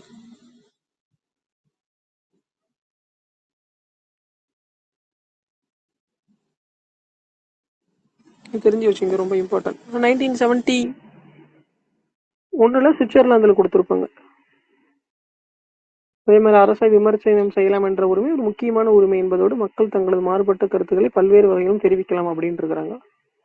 25 வயசு இருந்தா கம்ப்ளீட் பண்ணா போதும், எலெக்ஷன்ல பார்ட்டிசிபேட் பண்ணலாம். எம்எல்ஏ ஆகணும் 25 இயர்ஸ். எம்பி ஆகணும் அப்படின்னா ராஜ்யசபா எம்பி அப்படின்னா 30 இயர்ஸ் கம்ப்ளீட் பண்ணிடணும். மாநிலங்களவை அப்படின்னா 30 இயர்ஸ். மக்களவை சட்டமன்ற உறுப்பினர் அப்படின்னா 25 வயசு கம்ப்ளீட் பண்ணா போதுமானது. இதான் ஒரு நாடாளுமன்றம் அப்படின்னு இப்படிதான் இருக்கும், நல்லா கவனிச்சுங்க. ஒரு நாடாளுமன்றம் அப்படின்னு எப்படி டிஃபைன் பண்ணியிருப்பாங்க, ஒரு பார்லிமெண்ட் அப்படின்னு இப்படிதான் டிஃபைன் பண்ணியிருப்பாங்க. ஒன்று மக்களவை, நம்ம இப்போ ஓட் பண்ணி எடுத்தோம், இப்போ தான் எலெக்ஷன் முடிஞ்சுது. இன்னொன்று மாநிலங்களவை.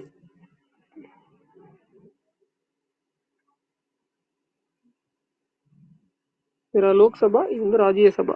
ஓகேங்களா, இது சென்ட்ரல் கவர்மெண்ட்.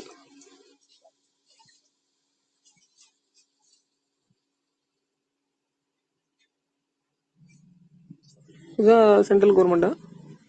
இது வந்து பார்த்தீங்கன்னா நம்ம எலெக்ஷன் நடந்தது, லோக்சபா எலெக்ஷன் நடந்தது 543 தொகுதிகளுக்கு. மாநிலங்களவை அப்படிங்கிறது 250 சீட் இருக்குது.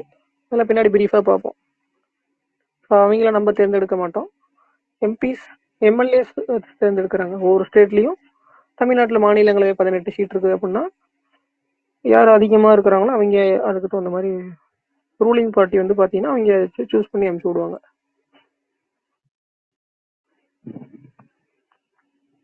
இதெல்லாம் பிரீஃபாக பின்னாடி பார்ப்போம். நம்ம இது சட்டமன்றம் அப்படின்னா மாநில சட்டமன்றம் அப்படிங்கிறது இப்படி 2 டைப். சட்டமன்றம் அப்படிங்கிறது சட்டமன்ற பேரவை, சட்டமன்ற மேலவை. தமிழ்நாட்டில் சட்டமன்ற பேரவை மட்டும்தான் இருக்குது.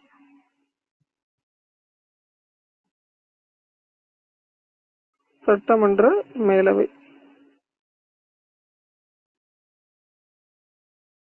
தமிழ்நாட்டில் சட்டமன்ற பேரவை மட்டும்தான் இருக்குது, தெரிஞ்ச வச்சுக்க. இல்லை பின்னாடி படிப்போம் நம்ம பிரீஃபா.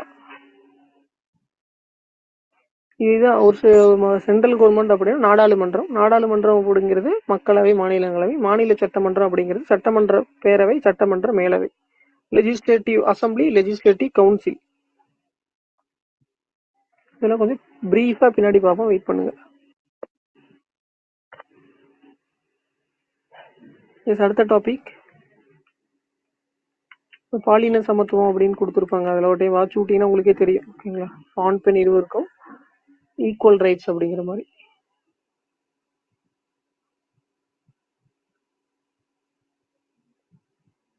ஈக்குவல் ரைட்ஸ் தான் எல்லாத்துக்குமே.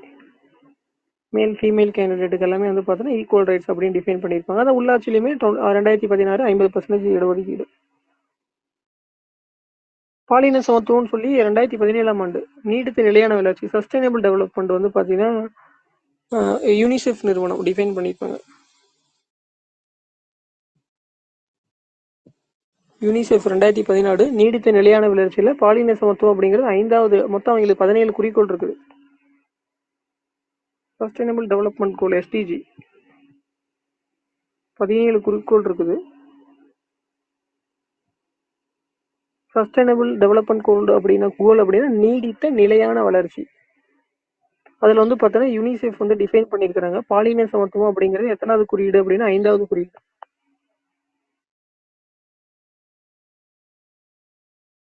நீடித்த நிலையான வளர்ச்சின்னு சொல்லி 17 குறிக்கோள் தீர்மானம். யாரு அப்படின்னா யூனிசெஃப்.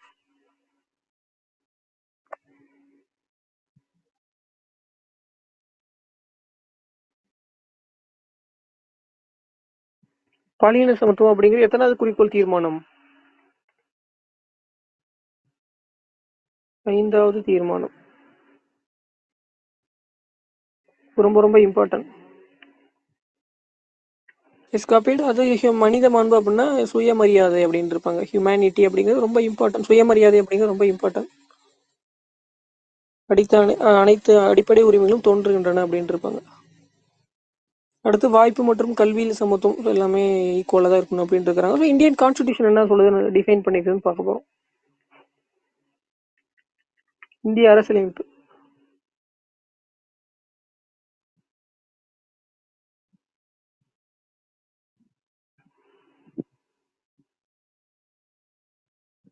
இந்திய அரசியலமைப்பு சமத்துவத்தை பத்தி எதுல கொடுத்துருக்காங்க அப்படின்னா இந்திய கான்ஸ்டிடியூஷன் வந்து ஈக்குவலிட்டி பத்தி ஆர்டிகல் 14 to 18,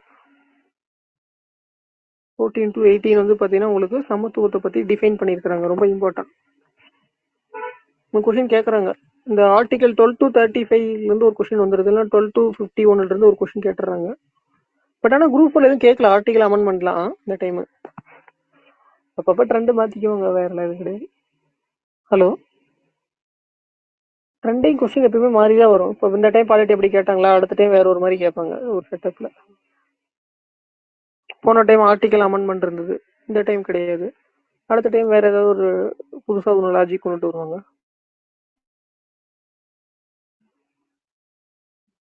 எஸ், ஆர்டிகல் 14 என்ன சொல்லுது? சட்டத்தின் முன் அனைவரும் சமம்.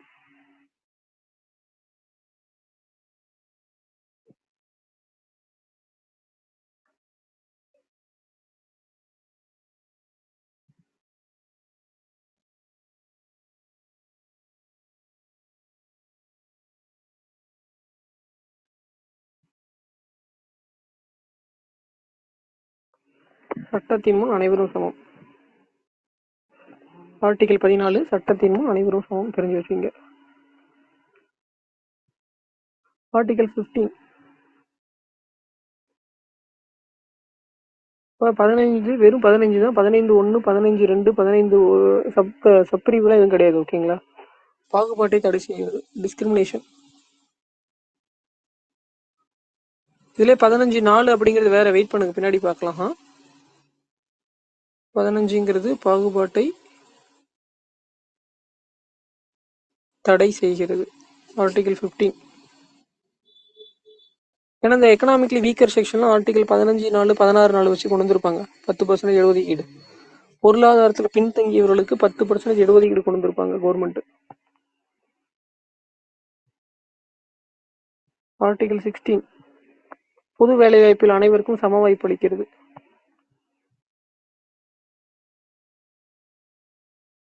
பொது வேலைவாய்ப்புல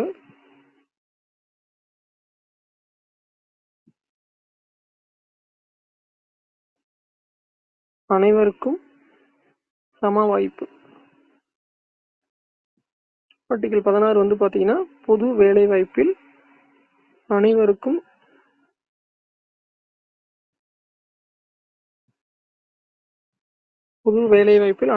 சமம். இது ரொம்ப இம்பார்ட்டன்ட்.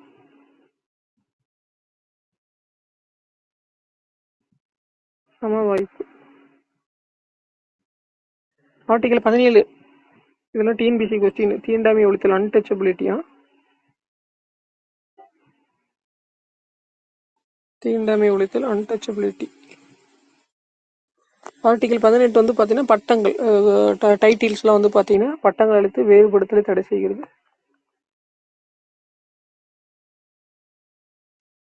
ஆர்டிகல் 18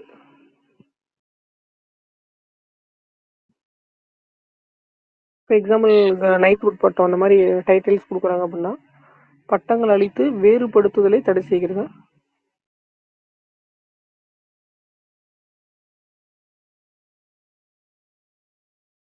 ஏதாவது டைட்டில்ஸ் கொடுத்து இவங்களை டிஃபைன் வேற மாதிரி இது பண்ணக்கூடாது அப்படின்ட்டு இருக்காங்க.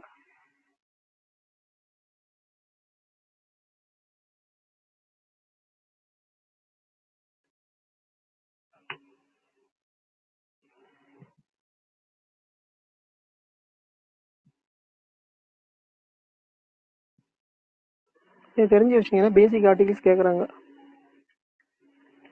சமத்துவம் அதெல்லாம் இதெல்லாம் கொடுத்துருப்பாங்க, மற்றதெல்லாம் அது கிடையாது. உலகின் மிகப்பெரிய மக்களாட்சி நாடாகும் இந்தியா. இந்தியா வந்து உலகின் மிகப்பெரிய மக்களாட்சி நாடாகும் அப்படின்ட்டு இருப்பாங்க. சமத்துவம் மற்றும் நீதி என்பது மக்களாட்சியின் தூண்கள் அப்படின்ட்டு இருப்பாங்க. ஓகேங்களா? மக்கள் சமமாக நடத்தப்படும் போது நீதி எட்டப்படும். ஓகேங்களா? சமத்துவமா இல்லை அப்படின்னா நீதி எட்டப்படாது, ரொம்ப கஷ்டம். ஸோ ஒரு சமூகம் நல்ல முறையில் இயங்குவதற்கு சமத்துவம் அப்படிங்கிறது ஒரு முக்கியமான கோட்பாடு. ஓகேங்களா? இல்லை அப்படின்னா கொஞ்சம் கஷ்டம். ஈக்குவாலிட்டி, ரூல் ஆஃப் லா, மோனார்ச்சி, முடியாச்சும் பாகுபாடுலாம் காட்டக்கூடாது அப்படின்ட்டு இருப்பாங்க, டிஸ்கிரிமினேஷன். இதோட வந்து பார்த்தீங்கன்னா 7th ஃபர்ஸ்ட் டைம்ல பேசிக்ஸ் முடிஞ்சிருச்சு. அடுத்து அரசியல் கட்சிகள். செகண்ட் யூனிட் நோட் பண்ணிங்க.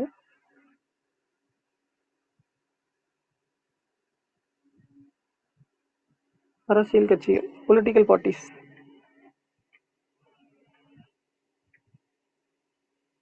பொலிட்டிக்கல் பார்ட்டிஸ், அரசியல் கட்சிகள் அப்படின்னா இது 3 ரொம்ப ரொம்ப இம்பார்ட்டன்ட். ஒரு பொலிட்டிக்கல் பார்ட்டிஸ் அப்படின்னா தலைவர், செயல் உறுப்பினர், தொண்டர்கள்.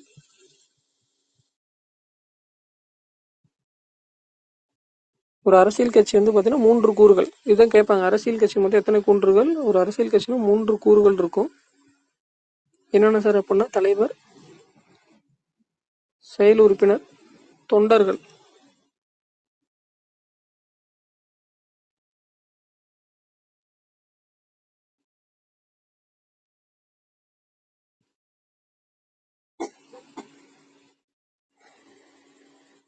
தொண்டர்கள், தலைவர், செயல் உறுப்பினர், தொண்டர்கள்.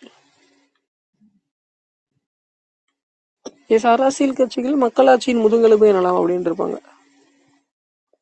அரசாங்கத்தின் இப்பதான் ஒரு பகுதியாக இல்லாமல் அரசாங்கத்தை முக்கிய காரணியாக இருக்கின்றன. அரசியல் கட்சிகள் பத்தி தான் இப்ப பார்க்க போறோம். ரொம்ப ரொம்ப இம்பார்ட்டன்ட்.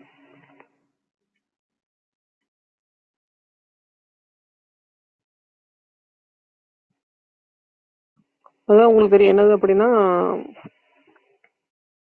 இப்போ இது பண்ணியிருப்பாங்க ப்ரொமோஷன். அதுக்கப்புறம் வந்து பார்த்தீங்கன்னா ஆன்லைன் ப்ரொமோஷன், மேனிஃபெஸ்டோ கிரியேட் பண்ணியிருப்பாங்க. கட்சியின் தேர்தல் அறிக்கை. எஸ், மக்களவை தேர்தலுக்கு முன்னாடி வந்து பார்த்தீங்கன்னா எல்லா கட்சியுமே யாரெல்லாம் இப்போ தேர்தலில் எலெக்ஷனில் பார்ட்டிசிபேட் பண்ணுறாங்களோ அவங்களும் வந்து பார்த்தீங்கன்னா மேனிஃபெஸ்டோ ரெடி பண்ணியிருப்பாங்க. நாங்கள் ஆட்சிக்கு வந்து இதெல்லாம் பண்ணுறது, இதெல்லாம் இது பண்ணுறோங்க. அதுதான் கட்சியின் தேர்தல் அறிக்கை. அது கேம்பெயின் மூலிமா என்ன பண்ணுறாங்க, கட்சியின் தேர்தல் அறிக்கை வந்து கேம்பெயின் மூலிமா சொல்லியிருப்பாங்க நடந்த முடிஞ்ச மக்களவை தேர்தலை பற்றி. அதெல்லாம் நீங்களே ஒரு நியூஸ், டிவி சேனல், சோசியல் மீடியாலாம் பார்த்துருப்பீங்க.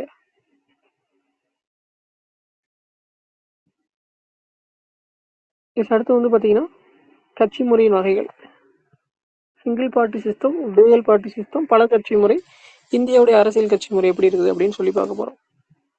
ஒரு கட்சி முறை அப்படின்னா ஒரே ஒரு கட்சி தான், அதுக்கெல்லாம் எதிர்கட்சியே கிடையாது. ஒரு கட்சி அப்படின்னா ஒரே ஒரு அரசியல் கட்சி மட்டும் தான் இருக்கும், எதிர்கட்சியே கிடையாது. ஓகேங்களா? எங்கன்னா சீனா, வடகொரியா, கியூபாலாம். சீனாலாம் பார்த்தீங்களா, சாரி வடகொரியா மன்னர் மட்டும்தான். சீனா, வடகொரியா,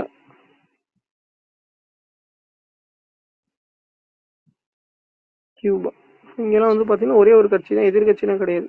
மன்னர் என்ன சொல்றாரோ நாட்டு மக்கள் பின்பற்ற வேண்டும்.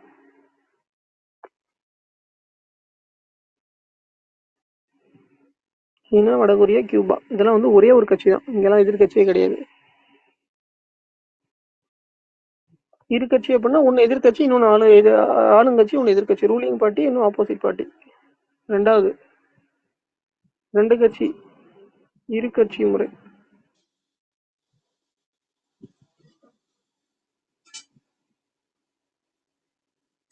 ஒன்று வந்து பார்த்தீங்கன்னா பிரிட்டன். ஓகேங்களா? பிரிட்டனில் வந்து தொழிலாளர் கட்சியும் பழமைவாத கட்சி இருக்குது. அமெரிக்காவில் வந்துட்டு ரிபப்ளிக் அண்ட் டெமோக்ராட்டிக். இரு கட்சிக்கு வந்து பார்த்தீங்கன்னா யூஎஸ், யூகே. யூகேல வந்து பார்த்தீங்கன்னா தொழிலாளர் கட்சி மற்றும் பழமைவாதம். கொஸ்டின் கேட்குறாங்க.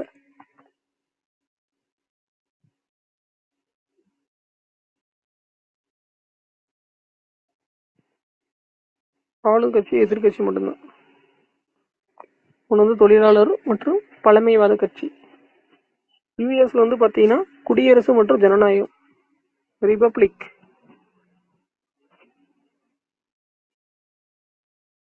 ஜனநாயக.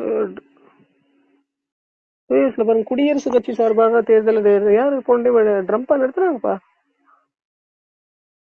எஸ், குடியரசு கட்சி யாரு? இவங்க இப்ப இருக்கிற எதுல ஜனநாயக டெமோக்ராட்டிக்ல அவங்க. எஸ், இவங்க US president, vice president Kamala ஹாரிஸும்.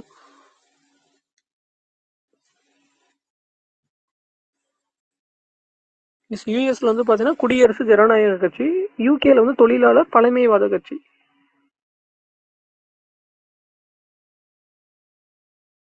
ரொம்ப இம்பார்ட்டன்ட்.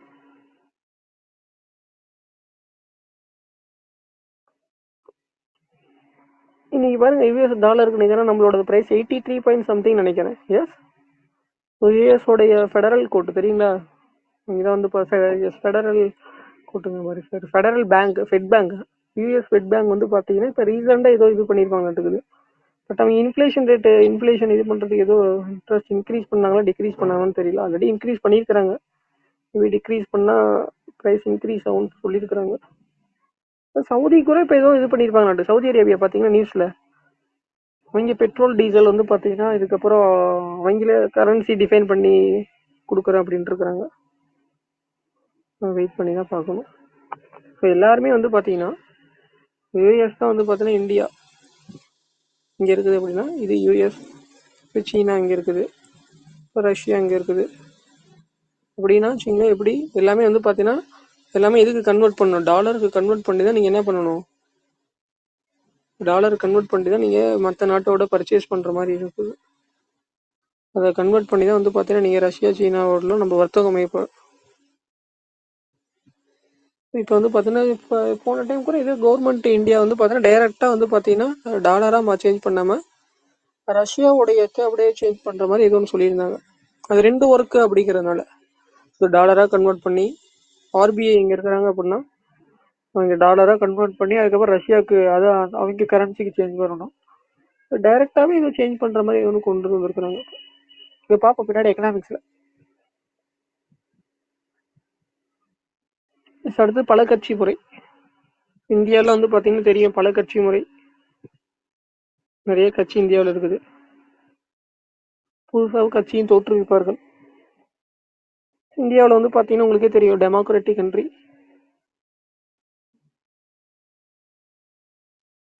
எக்ஸாம்பிள் வந்து பார்த்தீங்கன்னா இந்தியா, பிரான்ஸ், ஸ்வீடன், நார்வே இதெல்லாம் வந்து பார்த்தீங்கன்னா நிறையா கட்சிகள். இந்தியாவில் வந்து பார்த்தீங்கன்னா ஸ்டேட் மாநில கட்சிகள் இருக்குது, தேசிய கட்சிகள் இருக்குது. அதுக்கப்புறம் வந்து பார்த்தீங்கன்னா சின்ன சின்ன கட்சிகள் நிறைய இருக்குது அந்த ஸ்டேட்டில். கட்சிகளினால் வந்து பார்த்தீங்கன்னா ஒரு சிலர் வந்து பார்த்தீங்கன்னா இருக்கிறாங்க சுயேட்சையாக கூட நிற்கிறாங்க. இந்த மாதிரி இந்தியாவுடைய அரசியல் கட்சிகள் அந்த மாதிரி இருக்குது. தேர்தல் ஆணையம் வந்து பார்த்தீங்கன்னா தேர்தல் ஆணையம் அப்படிங்கிறது வந்து பார்த்தீங்கன்னா ஸ்டாச்சுட்டரி பாடி, சட்டப்பூர்வமான அமைப்பு. ஓகேங்களா? இந்திய தேர்தல் ஆணையம் வந்து பார்த்தீங்கன்னா இண்டிபெண்ட் அண்ட் இப்போ வந்து பார்த்தீங்கன்னா சட்டப்பூர்வமான அரசியல் அமைப்பு. ஓகேங்களா? ஏன்னா இதுலேயே டிஃபைன் பண்ணியிருக்கிறாங்க இந்தியா எலெக்ஷன் எப்படி நடத்தணும், யார் ஹெட்டு யார் இது பண்ணுறது, அதெல்லாம் வந்து பார்த்தீங்கன்னா சட்டத்திற்கு உட்பட்டது. ஓகேங்களா? தேர்தல் ஆணையம் ஹைகோர்ட் சுப்ரீம் கோர்ட்லாம் வந்து பார்த்தீங்கன்னா ஏதோ ஒன்று அவங்க இது பண்ணலாம்.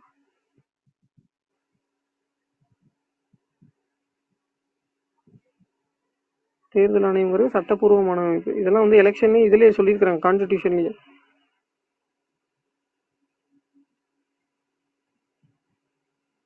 ஓகேங்களா? தேர்தல் ஆணையங்கிறது ஒரு வந்து பார்த்தீங்கன்னா சட்டப்பூர்வமான அமைப்பு. ஸோ அங்கீகரிக்கப்படாத கட்சி சுயேட்சை அப்படிங்கிறது உங்களுக்கு தெரிஞ்சது தான். ஓகேங்களா?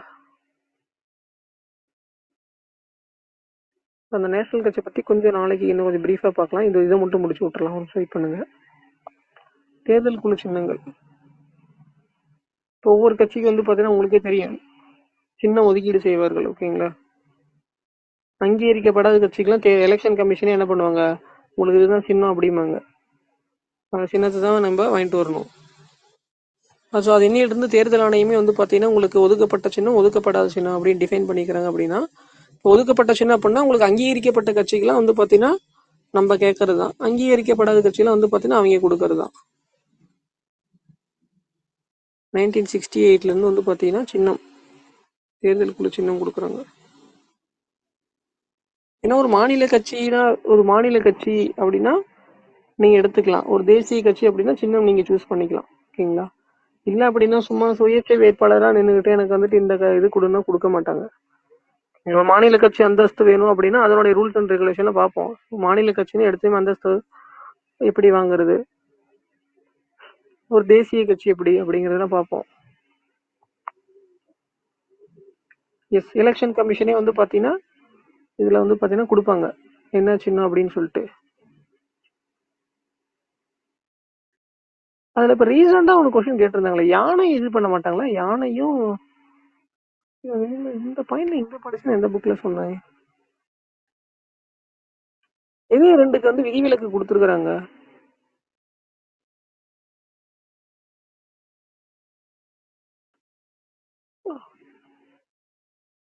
ஃபஸ்ட்டா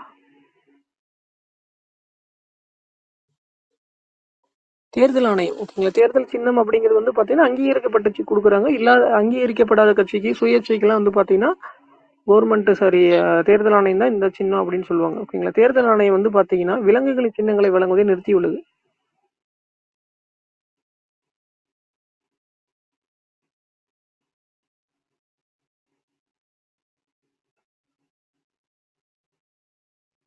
தேர்தல் ஆணையம் வந்து பார்த்தீங்கன்னா விலங்குகளின் சின்னங்களை வந்து பார்த்தீங்கன்னா நிறுத்தியிருக்கிறாங்க.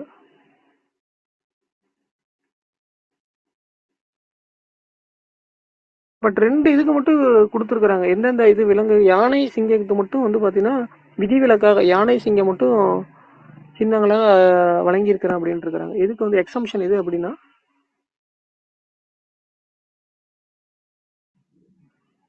யானை பிளஸ் சிங்கம். இதுக்கு 2க்கும் இந்த 2 விலங்குகள் வச்சு சின்னம் கொடுத்துருக்குறேன் அப்படின்ட்டு இருக்காங்க. தெரிஞ்சு வச்சுங்க. இதுக்கு 2 மட்டும் எக்ஸம்ஷன். இந்த 2 சின்னங்கள் மட்டுமே வழங்கியிருக்கிறாங்க. தெரிஞ்சு வச்சுங்க. தேசிய கட்சி அப்படின்னா நாடு முழுவதும் ஒரே ஒரு சின்னம் தான் எல்லாமே. ஃபார் எக்ஸாம்பிள் மகாராஷ்டிரா வந்து பார்த்தீங்கன்னா சிவசேனை கட்சி, ஜார்க்கண்ட் மாநிலத்தில் ஜார்க்கண்ட் முக்தி. இவ வில்லம்பா அதை வந்து மாத்திட்டாங்கன்னு எனக்கு தெரியல. புக் எடுக்கிற நோட் பண்ணி வச்சுங்க. இதெல்லாம் போன குரூப் 4 கொஸ்டின்ல சிவசேனா மகாராஷ்டிரால. மகாராஷ்டிரா பாத்தீங்களா ஜிடிபியில் பெரிய ஃபர்ஸ்ட் பிளேஸ் இருக்கிறது மகாராஷ்டிரா, மும்பை.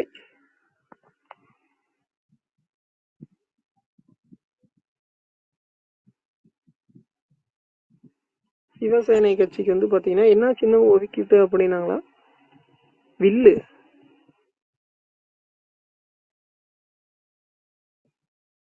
போன குரூப் 4 கொஸ்டின். ஜார்க்கண்ட் முக்தி மோர்ச்சால வந்து பாத்தீங்கன்னா அம்பு.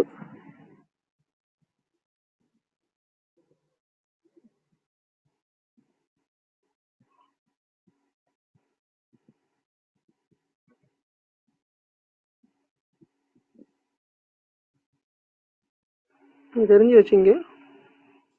ஏன்னா இப்போ இன்னைக்கு ஏன் ஃபுல்லாக நடத்தலாம் அப்படின்னா நடுவில் கிளாஸ் முடிக்கும் போது கம்ப்ளீட் பண்ண முடியாது. நேஷ்னல் பார்ட்டி, அதுக்கப்புறம் வந்து பார்த்தீங்கன்னா ரீஜனல் பார்ட்டி, மாநில கட்சிகளும் தேசிய கட்சிகளும் ப்ரீஃபாக நாளைக்கு பார்த்துடலாம். S, hello,